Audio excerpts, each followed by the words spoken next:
Agriculture si Pangulong Bongbong Marcos. Siya ang negosyanteng si Francisco Tiu Laurel Jr. na kababata at isa sa pinakamalaking campaign donors ng Pangulo. Nasa frontline na balitang yan si Camille Samonte.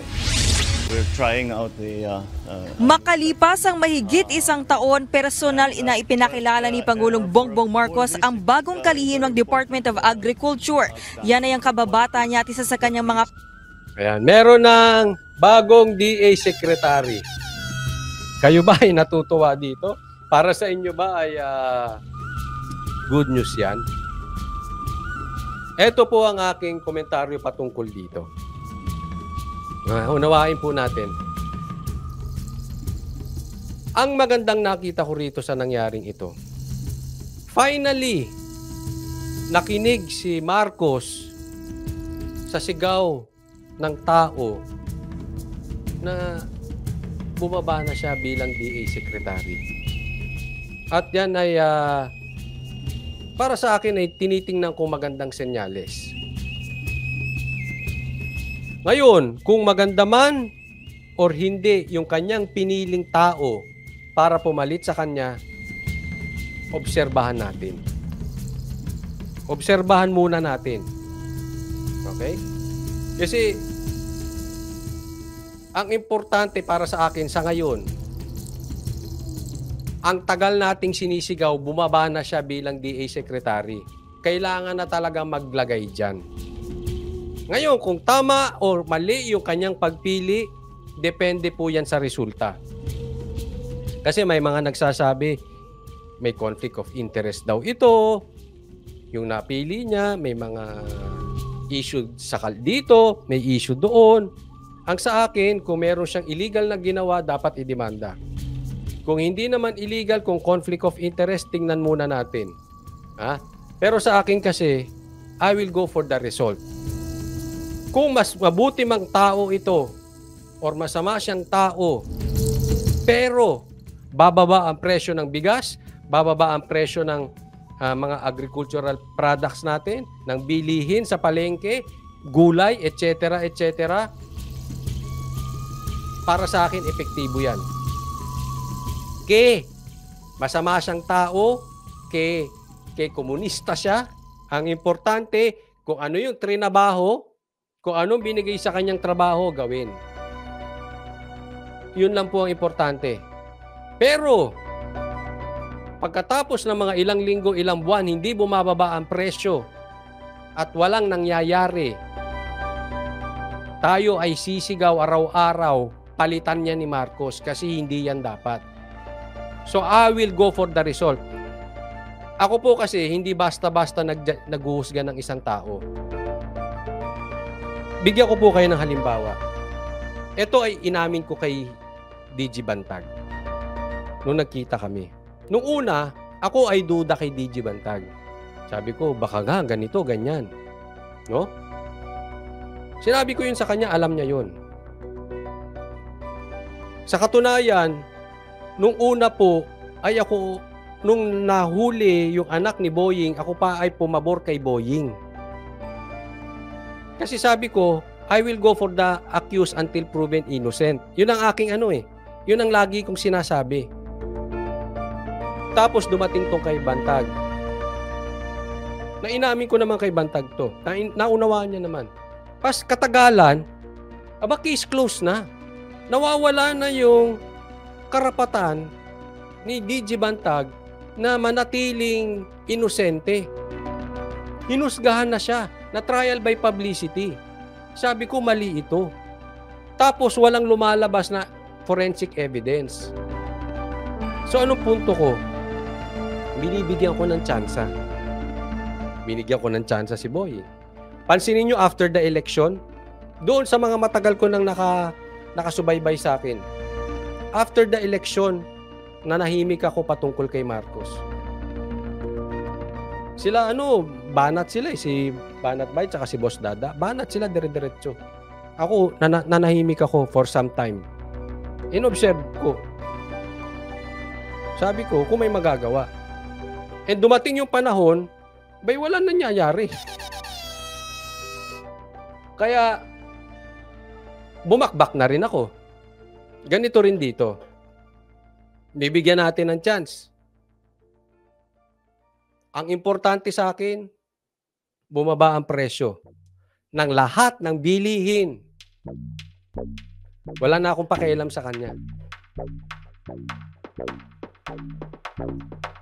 Kung bumaba lahat, maging 20 pesos ang bigas. Bumaba ang ang presyo ng sibuyas, ng asukal, ng bawang. Kasi alam ko lahat, again, ulitin ko sa inyo, ako namamalengke, alam ko presyo niyan. Hindi mo ko kayang lokohin dyan. Kaya alam ko pag bumaba, significantly ha, hindi sa kadiwa, bumaba siya pang kalahatan. Ayos ako dyan. Ngayon, kung pangit ugali niya, bahala na siya doon. Basta nagawa niya trabaho niya. Ha? Okay? So, maliwanag. For me, okay. Bumaba na si Marcos bilang DA Secretary. Mag-focus na siya dapat sa pukusan. At mas magawan niya ng paraan yung mga problema ng bansa dahil yung agrikultura ay ibigay niya na sa iba. Pero kakalampagin ko yan. Ha? Sabi ni June Hensley, hindi ko nga pinapanood ka noon, tinitimpla rin kita. No, ganun ako. I always give chance.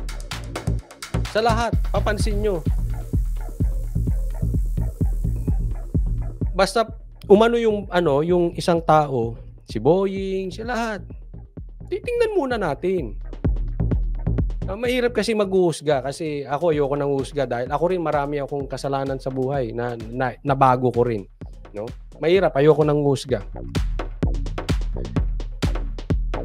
At sa akin resulta, sabi ko nga lagi kong binabanggit dito, kahit ikaw pa dilaw o kahit anong kulay mo, kahit anong partido mo, pero talagang lumalaban ka sa droga, ay, saludo ko sa'yo. Kaya lang nagkakataon, wala atang dilaw. Meron mang dilaw na talagang seryosong lumaban sa mga durugista at sa mga NPA. I don't know. Baka mali ako, ha? Shai Sanpay, correct. Antayin natin, baka bumaba ang presyo ng agricultural products. Pag bumaba ng 20 ang bigas, ay finish. Purihin ko kayo. Purihin ko kayo. Kung anong record mo at kung may kaso ka. Hindi ko sinasabing may kaso to ha. Hindi tayo nagbibintang. Hindi ko naman chinek ang record. Kasi may mga naririnig lang ako. Ngayon, kung may kaso to, kasuhan nyo. Ang importante sa akin bumaba presyo. Kasi simula sa norte hanggang sa south, north to south, makikinabang pagbababa ang presyo. Kung may kaso siya, may problema siya,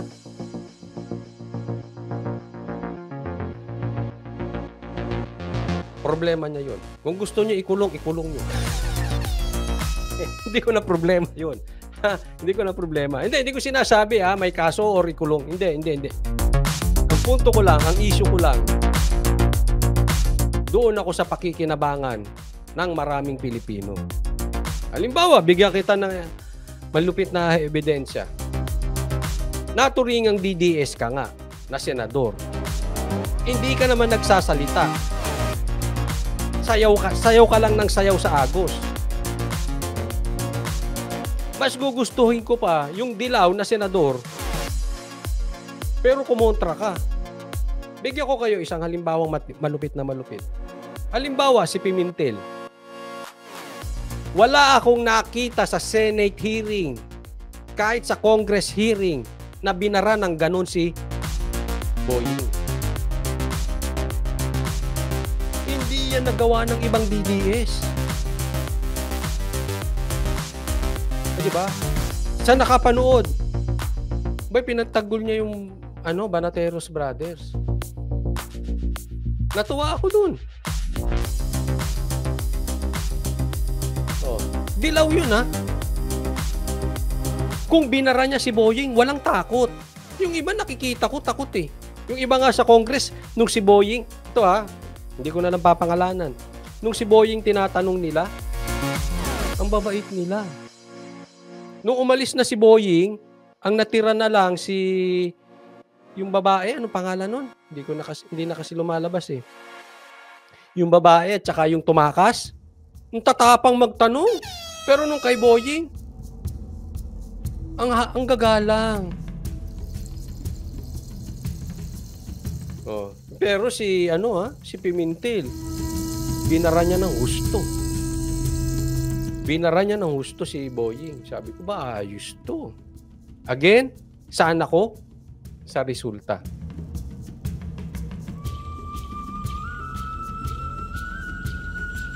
Sa resulta ako. Hindi ako kung saan. Si Senator Pia Cayetano, hindi. Yung babae doon sa yung si Angelina. Nung tinatanong nila si Boying, ang jagalang, ang re-respeto. Nung umalis na si Boying, ang tatanungin na lang sila Angelina at saka itong si Kataroha, yung tumakas, biglang ang tatapang. Napansin nyo ba yun sa Congress? Sa Senate nga, walang bumabara kay Boying. Except Pimentel. Dapat ba siyang purihin doon? Oo, kahit dilaw siya. Purihin. Tama yun eh. Tama naman sinabi niya eh. Ba't mo demanda yung mga banateros? Yung mga vloggers? Ha?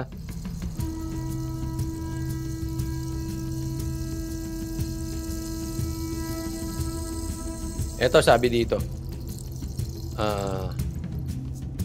Boss, ang laki ng pinagkaiba ng administrasyon ngayon compare dati. Dati, palaging may update si Duterte sa gobyerno niya.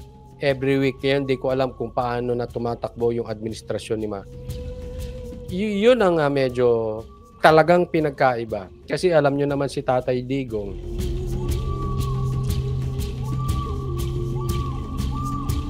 Iba eh. Iba talaga style eh. Sabi ko nga, wala na tayong magagawa sa style ng Wala na tayong magagawa sa style ni Marcos. Ang sa akin lang, maging epektibo.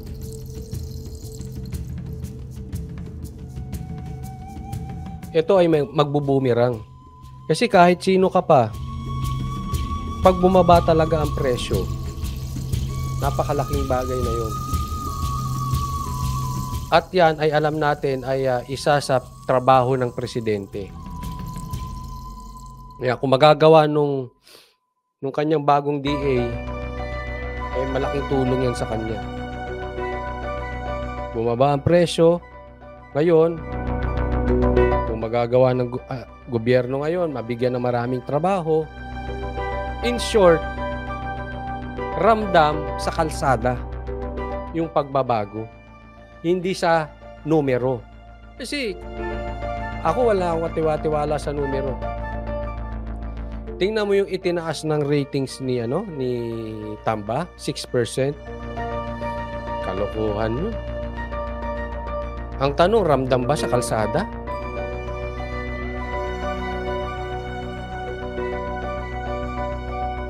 Sabi ni Kurt Aga, pabulok na ang Kongreso ngayon kaysa dati pang Duterte.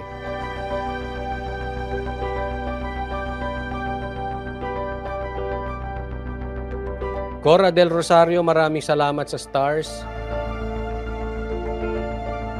Basa na tayo ngayon, ha? Sabi ni Shai Sanpay, si PBB ang sekretary ng DA. Ang laki ng kinamkam ng budget. Kaya nga eh. Eto. Kaya dapat, this time, may mangyari na po. Naglagay dyan. Dahil pag talagang nakinabang ang Pilipinas, ang buong Pilipino, sa significant na pagbaba ng presyo, maraming matutuwa. Pero kung hindi rin bababa, wala ding nangyari. Sama-sama tayo, aaraw-arawin natin yung questionin katulad ng audit. Bakit hindi bumababa?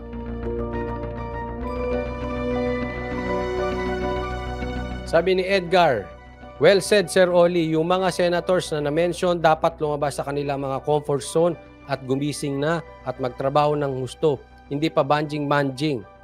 Lamang at useless sa senador. Mag-resign na sila kung... Hindi, baka naman kasi sumasayaw eh. Nananantya. Ito sabi naman ni Angela, campaign donors, pauupuin para kumita, tabla, utang talo. Yun lang, ito to sa totoo. Hindi ko nagustuhan yung parte na yan. No? Yung campaign donor kasi kaya inilagay. No? Pero tama ka dyan, ha? Hindi ko sinasabing mali ka dyan, Angela. Tamang-tama ka yan. Totoo po yan. I agree with you. Medyo para sa akin questionable din yun eh. Bakit kasi campaign donor kaya ipinesto? No? May punto ko dyan. Kaya lang, kung titingnan natin sa isang banda, again, hindi ko sinasabing tama yun, ha? Pero pag tiningnan natin sa isang banda, karamihan naman ng politiko ganyan. Kaya nga pag campaign period, kahit tumingin ka sa dilaw, sa pula, sa asul, sa puti, sa berde, lahat yan, meron talagang nag-finance dyan mga negosyante. Karamihan po dyan meron. Huwag na lang nating sabihin lahat. Sabihin na lang nating 90%. Para may hindi natin hinusgahan lahat. Pero lahat yan may mga donors. At pag nanalo talaga yung mga yan, talagang itinatanaw din ng utang na loob. Nangyayari po yan across the board. Sa lahat po ng kulay nangyayari yan. Kaya nga ang sinasabi, iwasan natin yung mga kandidatong malaki ang ginagastos. Kasi babawiin yan. Pauupuin dyan yung ibang kanilang mga donors. Eh syempre, gumastos yun, babawi yun. Kaya bukod doon sa titingnan natin na mga politiko, ang tingnan natin na hindi apelyido yung mga nagawa, iwasan din natin. Binanggit ito ni itong si Soto, na iwasan natin bumoto sa isang malaki ginastos. Babawi at babawi yan. No? But again, doon ako sa bottom line.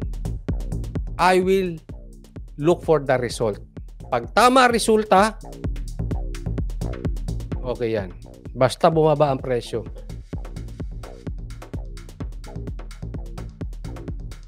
Kung mabuting tao siya o masama siyang tao, problema nila yun.